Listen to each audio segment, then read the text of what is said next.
are looking at This Is Our Story, and this is our song. And we're using that as our way to talk about and learn about and refamiliarize ourselves with the book of Exodus. So this is kind of our theme painting, right? With the Israelites going through the Red Sea on dry ground. Last week we looked at the theme, what God did, God still does, right? What God did, God still does. Let me just recap a little bit from week 1. So we are kind of dialed in and ready to go into week 2. I've got a ticket to ride. Last week we talked about different stories, right?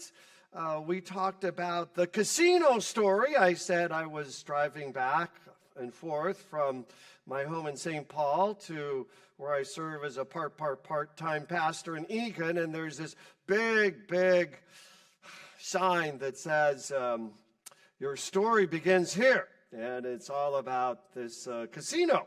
And I told you my favorite theological word for that, right? Anybody remember? Baloney. There you go. The story doesn't begin at the casino. The story begins, of course, in God's Word. The story begins in the Exodus story, right? We also talked about the dominant story, right, in our country today would be you're born, you live, you die. It's from cradle to casket, the end, right? It's kind of a hopeless story. It's a meaningless story. We also talked about our stories a little bit. It's always a mixed bag. There's good days like this in Minnesota. My gosh, right? If we could just hold it here through the winter, wouldn't life be great and grand? But no, there will be darkness, below zero temperatures, ice, snow, sadness, death, and all darkness is going to come, right? Yeah. So our story is a lot like, say, Minnesota weather. There are good days and there are very, very bad days. I talked about my story a little bit growing up in Denver, Colorado, thinking about what it was like as an adult to be a child of 2 alcoholic parents. I talked about that, and then I used this idea, this verse in Hosea 11, verse 1, which is now my story. It's your story too, I'm sure, to some degree. Hosea 11, verse 1, when Israel was a child, I loved him. Out of Egypt, I called my son. Isn't that great? I look at that and I think, when I was a child, growing up in a less than perfect family, God loved me, cared for me. I didn't sense that. I really didn't know that, but that doesn't negate the fact that it's true. God loved me. And out of Egypt, out of my own Egypt, the dysfunction, the brokenness, the blaming, the immaturity, God called me out of that. When Israel was a child, I loved him. Hosea 11, verse 1. Out of Egypt, I called my son. Of course, God's talking about his Israel out of that literal Egypt, but that's my story too. God's called me out of Egypt, and you as well. The book of Exodus is unique in this sense. We looked at these verses. Some of you guys, you're taking just wonderful notes. So you probably have these verses, Exodus 12, 27, and then Exodus 13, 8, 13, 14, 13, 16. These are the 4 verses in Exodus whereby future generations say what? God brought me out of Egypt. I walked through the Red Sea. He rescued me with a mighty hand and outstretched arm. So the book itself is written and given to us in such a way that I put myself in that story. There's a group called Bethel Music, and they sing a song that has the lyrics, he split the sea, and I walked right through it. This might be kind of new for most of us. We're usually studying the Bible for information, and that's good. We want information. Who was the Pharaoh? Thutmose III. There you go. When was the Exodus? 1446 BC. There you go. Information's important to studying the Bible. But we all know it's more than just information. It's also transformation, right? Martin Luther famously said that the Bible is alive. It has feet. It runs after me. It has hands. It grabs onto me. So I read the Bible for information, for transformation.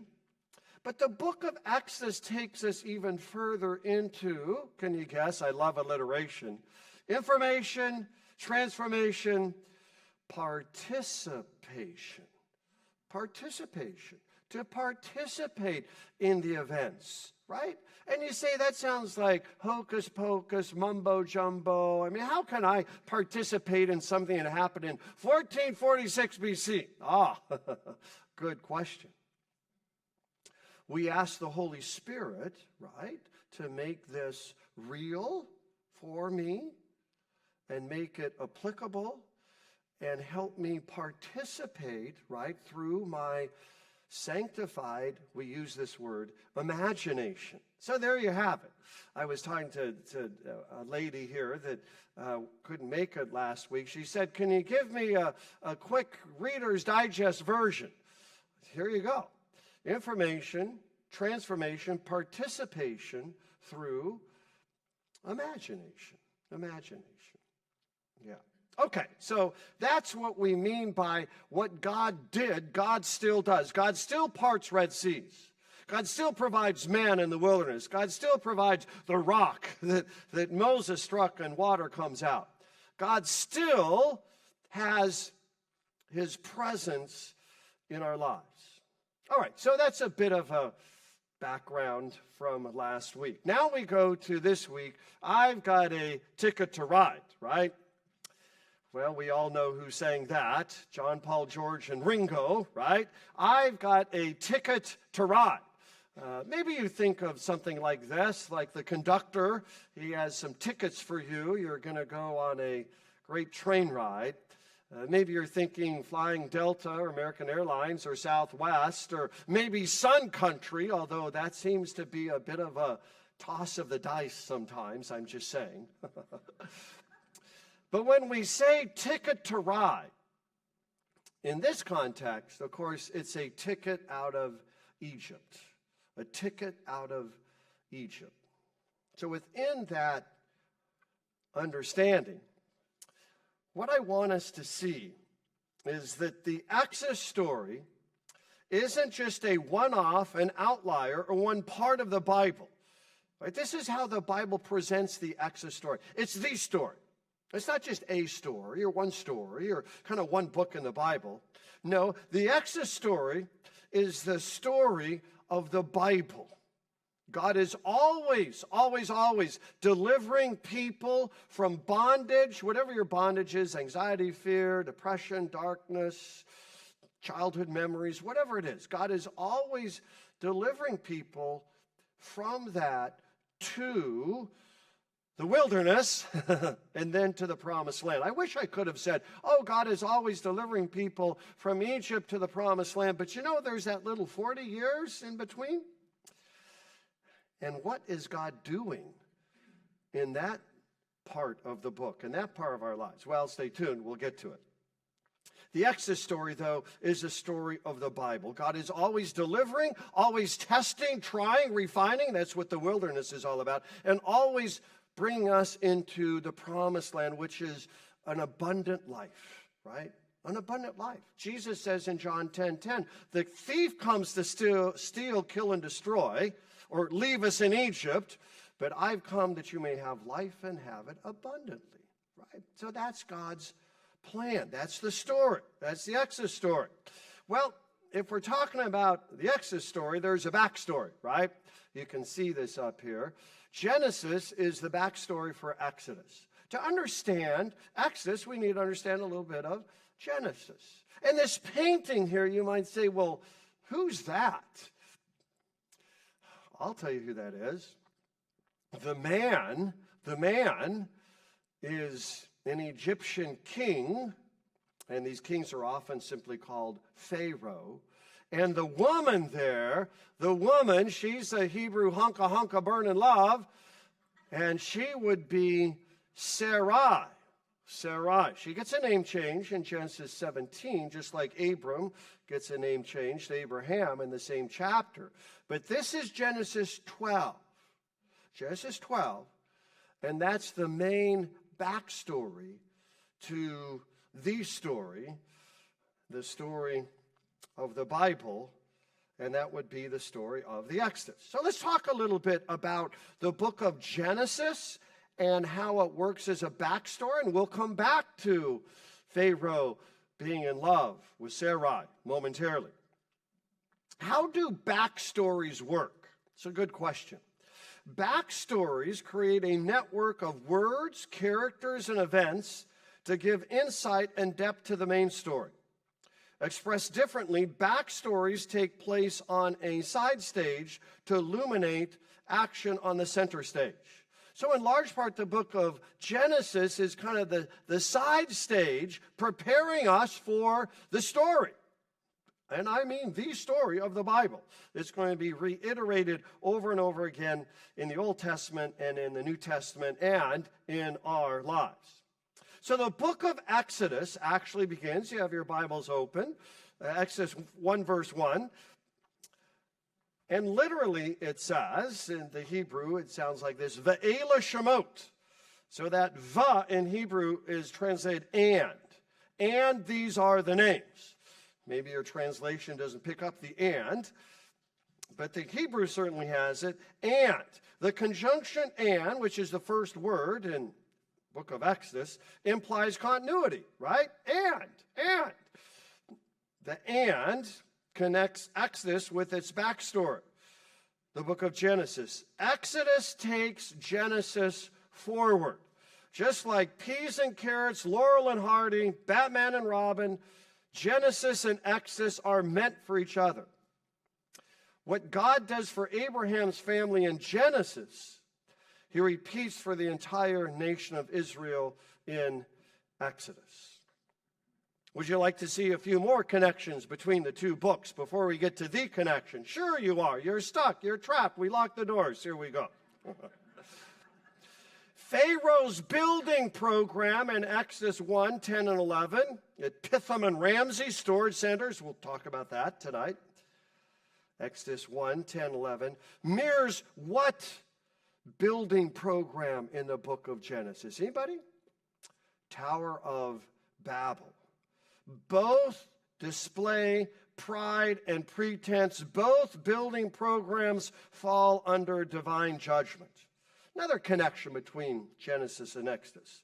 Moses' ark, basket is how it's often translated in Exodus 2 verse 3, is the same word used as Noah's ark. In fact, this is the only place the word happens in the Old Testament. Teva in Hebrew. It only appears in these two narratives, the Noah account and the Moses account. Well, what do we make of that? Just as God used Noah as a savior, so he will use, of course, Noah as a pattern for Moses. The close reader of the Hebrew will make these connections, inviting us to expect that Moses, like Noah, is going to accomplish great things. Third, one more example. In Exodus chapter 13:21, it describes God dividing light from the darkness. Oh, really? God divides light from the darkness in Exodus 13:21. Of course, this is exactly what you have in the third verse of the Bible, where God says, "Let there be light," and there was light.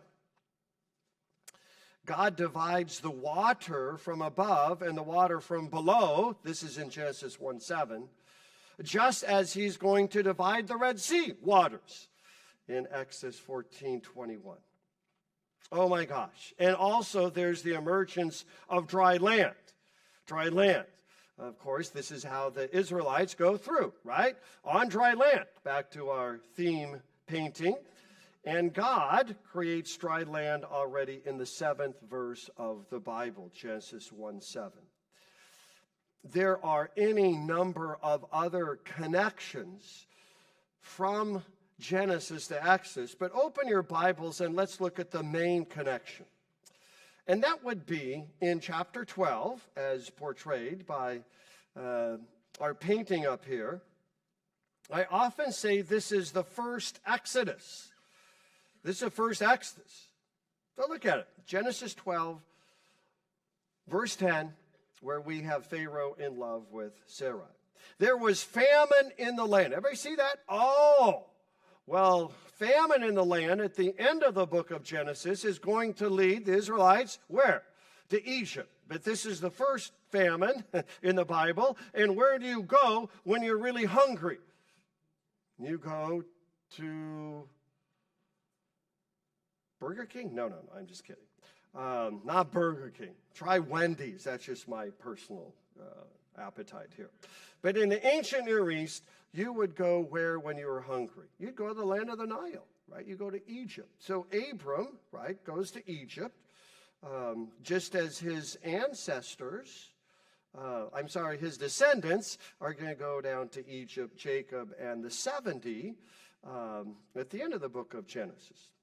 So he's about to enter Egypt, verse 11. He says to Sarai, I know that's your loose translation, as they said, hunka burn in Hebrew, love. So don't tell them you're my wife, say you're my sister. So they enter Egypt, verse 14. She's very beautiful. Pharaoh saw her, right? And he decided that he would take Sarah into his home. End of verse 15. Verse 17, the Lord afflicted. It's the same word used throughout the plagues in the book of Exodus. All right? We could almost translate this word plagued. Plagued Pharaoh. All right? With great plagues. And then Pharaoh calls Abram and figures out, oh, this isn't his sister, this is his wife. So what does he say at the end of verse 19? Take her and go. Get out of Dodge. So Pharaoh gave men orders, and they sent Abram away. What's all that sound like? So we go down to Egypt because of a famine. We have problems with Pharaoh. God plagues Pharaoh, and the Pharaoh says, leave. Well, welcome to really Exodus chapters 7 through 14. Same ideas. I have a lot more verses that we could look at. By the way, I've got a book if you're really interested, right? But suffice it to say that if we're going to understand all of the drama, the characterization, if I could use that term, the themes in Exodus, then we see a lot of them already begun in the book of Genesis. Okay, so that's some information there, right?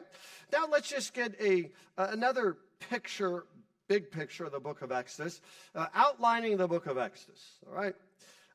So there are 17 different ways to outline the book, and I'm just going to give you 15, all right? No. There are several different ways. They're kind of simple. So there are 40 chapters. Everybody got that in the book of Exodus. So Israel and Egypt, chapters 1 through 13. All right? Israel in the wilderness. All right? They hit the wilderness in chapter 14 through chapter 18. All right? And then they get to Mount Sinai in chapter 19, verse 1. It says, after 3 months after they left Egypt, this is Exodus 19:1, they arrived at Mount Sinai. And they stay at Mount Sinai for the rest of the book. In fact, they stay at Mount Sinai for the whole book of Leviticus. In fact, they stay at Mount Sinai through Numbers chapter 10. All right? They're there almost a whole year. So that's kind of an easy way to understand the book, right? Egypt, wilderness, Sinai. 1 through 13, 14 through 18, 19 through chapter 40. Perhaps another way to look at it would be this way, highlighting God's gifts to his people. The gift of salvation, chapters 1 through 18.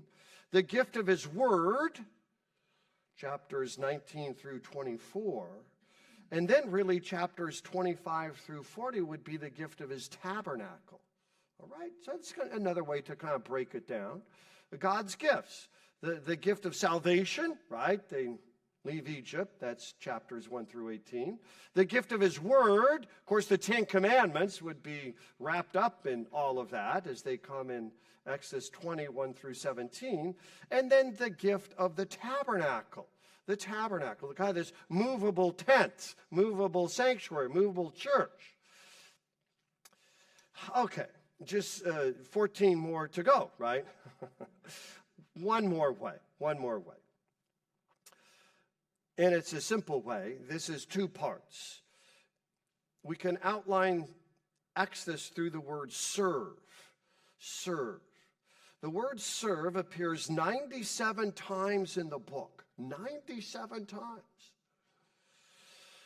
Often in the first 14 chapters, it denotes serving Egypt as slaves. Serving Egypt as slaves. However, once the Israelites leave Egypt in chapter 14, for the rest of the book, 15 through 40, they are serving God. So the movement is from serving Pharaoh, who demands brick quotas even when you have to get your own straw, that's chapter 5, to serving Yahweh, the Lord, who loves, forgives, enlightens, and leads. So it's really serving a tyrant to serving the Lord who is the liberator. So you got that? So it's just trying to get a sense of the book. Israel in Egypt, Israel in the wilderness, Israel at Sinai. Gift of salvation, gift of the word, gift of the tabernacle, or just two parts. Serving Pharaoh with bricks, serving God. All right, so Egypt 2.0. Israel's exodus is not an event bound to the past. It's kind of one of the major themes, right? Information, transformation, participation through imagination. So it's not an event bound to the past. It's ongoing. One of the most important implications of this truth is that the Israelites started out as what? Slaves, which implies you and I start out as slaves.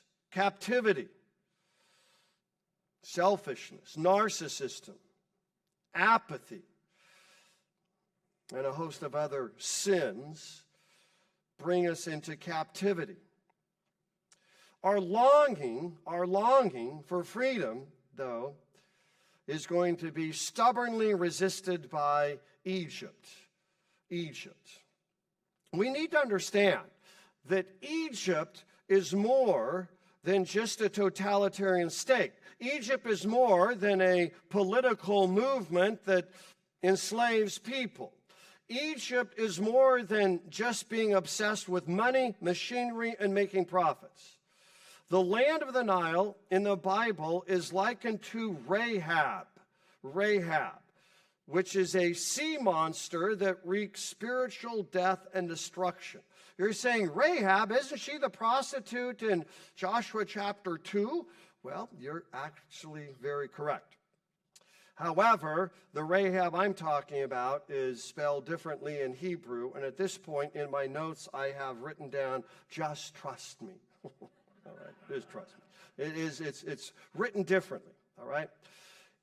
Egypt then is associated with Rahab, which is this mythological monster, all right, as we see up here, all right? In Canaanite mythology, Rahab is a mythological dragon, all right, that is out to pillage and ruin and destroy.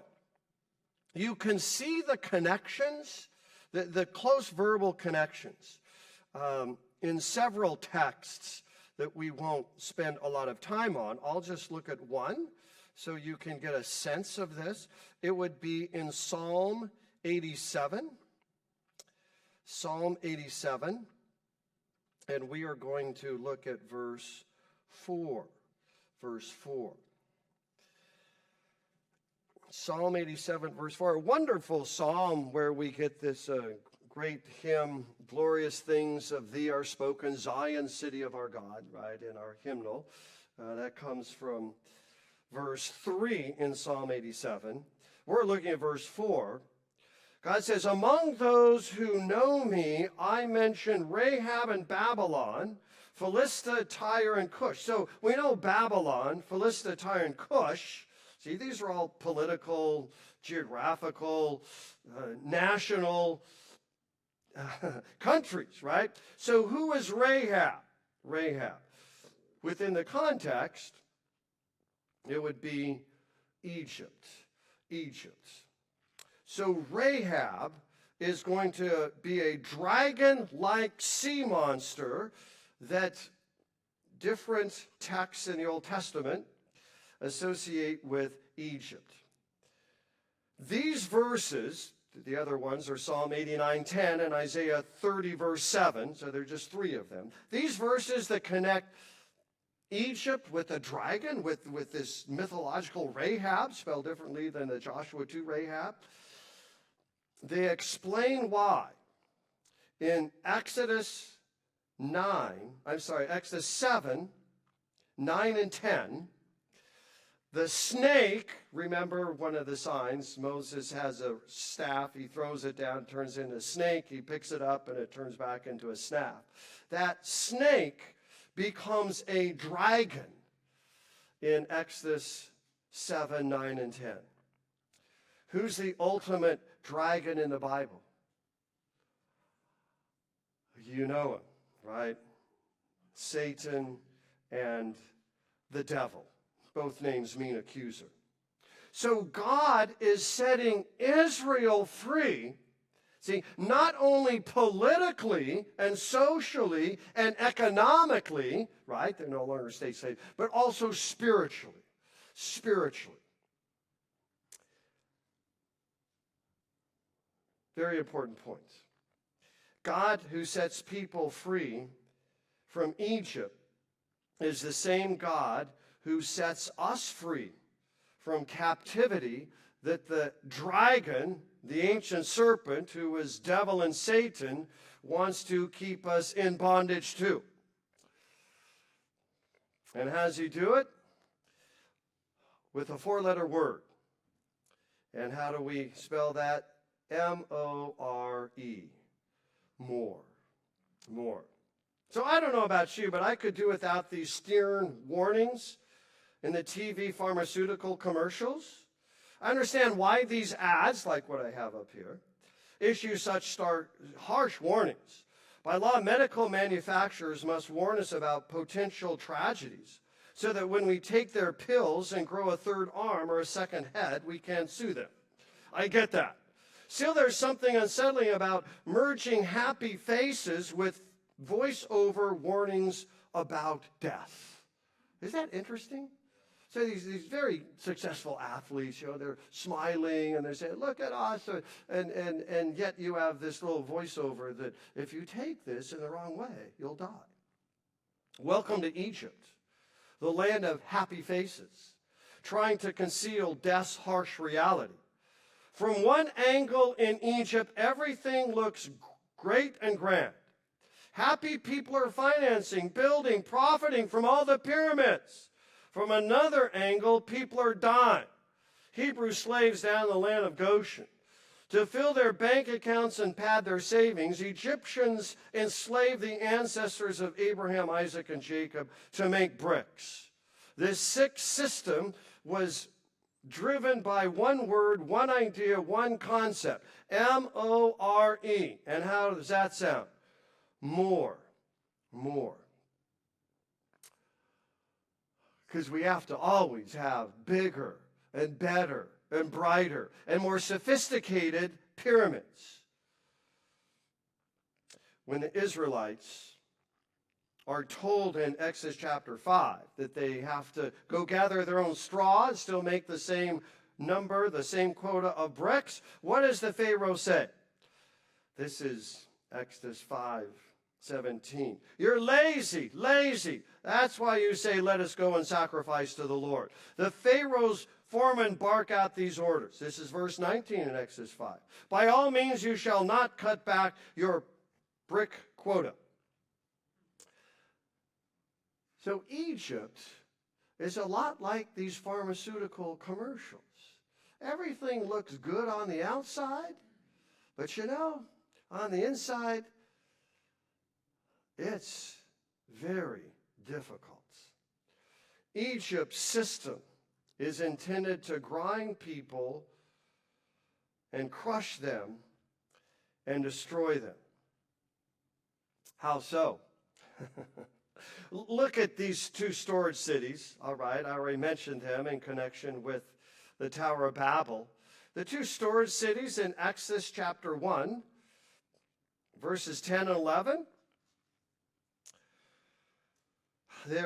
Verse 10, the Pharaoh is saying we need to deal shrewdly with these people so they don't fight against us.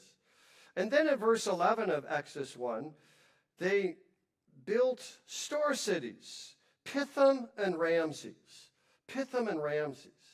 See, if you have more, you have to have a place to store it all, right? Well, guess what? In America, storage units generate an annual profit of $40 billion. That's billion with a B as in baseball and bazooka bubble gum, all right? $40 billion. Want a few more numbers? In the USA, we have over 50,000 storage facilities that take up 2 billion square feet. That's more than the rest of the world's storage space combined. Welcome to Egypt 2.0. We always need what? More. We have so much more that we have more storage space than everyone else on the planet combined. So I want you to look again at Exodus 1:11. And you only have storage cities, Pithom and Ramses, if you're obsessed with that word called more. More. Long time ago, I was at a McDonald's like this. One of my daughters, Lori Beth, who turns 30 next week. All right. So Lori was 3 at the time. She ordered some McDonald's French fries. I didn't. Big mistake. McDonald's French fries have an aroma that overwhelms me unless I have at least just one. So I reach over and grabbed one of Lori's French fries. Another big mistake. Lori grabbed my hand and blurted out, what? Mine! Lori didn't realize I ordered the French fries. I bought the French fries. I carried the French fries to the table. I even doused the French fries with loads of salt and ketchup. Lori had those delicious McDonald's French fries because of her kind, compassionate, and ever-caring father. Not to mention good-looking, but that's not in the text. How dare Lori yell, mine? Mine and more. Those are the two words that we hear in Egypt. Mine, more. And that's why we need so much storage units, just like the brick makers and pyramid makers in Egypt. Jesus knows all about Egypt, right, and bricks, right? What's he say, for example, in Luke 16:13? You cannot serve both God and money. You see, if I try to serve God and money, then I become someone who is only intent on more bricks. More bricks. Because they're my bricks. I want more of my bricks. If my goal is to make as many bricks as possible in the shortest amount of time as possible, then I find myself regularly on the treadmill called hurry. Hurry. Hurry. Hurry is related to hurricane. Have you ever figured that out? The last time I looked, hurricanes bring ruin, upheaval, and devastation. The same can be said of hurry. So much so that I have so much to do, so little time to do it in. And actually, some of my best moments in life have happened when I have been in a great big hurry. Not, right? So what does life in Egypt look like? More, mine, and so I'm always in a what? Hurry. Hurry. When I was 10 years old, I was playing Monopoly with my sister, some cousins. First time around the board, I landed on Illinois Avenue and Park Place. I bought them both. Then I landed on Indiana Avenue and Boardwalk. Next hour, I increased my portfolio to all 4 railroads. And yes, by that time, I had 8 hotels. While everyone else was counting their 5s and 10s, I was rolling in hundreds. Finally, about 10 p.m., everyone went bankrupt. I ruled the rule. My sister and cousins got up from the table, went off to bed. They didn't even congratulate me. Wait a minute, I cried. Someone needs to pick up the game. Reed, they said, that's your reward for winning. Good night. I sat there all alone with my property, my hotels, all my money that had dawned on me. All this stuff doesn't amount to a hill of beans. When the game is over, it all goes back in the box. Egypt will never tell you that. They will never tell you that. When the game is over, it all goes back in a box. But you've got a ticket to ride. You don't have to stay in this sick system of more and mine and hurry. The lights of Egypt, the sounds of Egypt, the glitz and glamour of Egypt, they all scream, stay in Egypt. To do so is to be like a thirsty person choosing to drink raw sewage instead of water from a mountain stream. To remain in Egypt is to be like a bankrupt company rejecting government bailout. The prison is near impossible to leave. The claws of more and mine and hurry, they wrap themselves around us.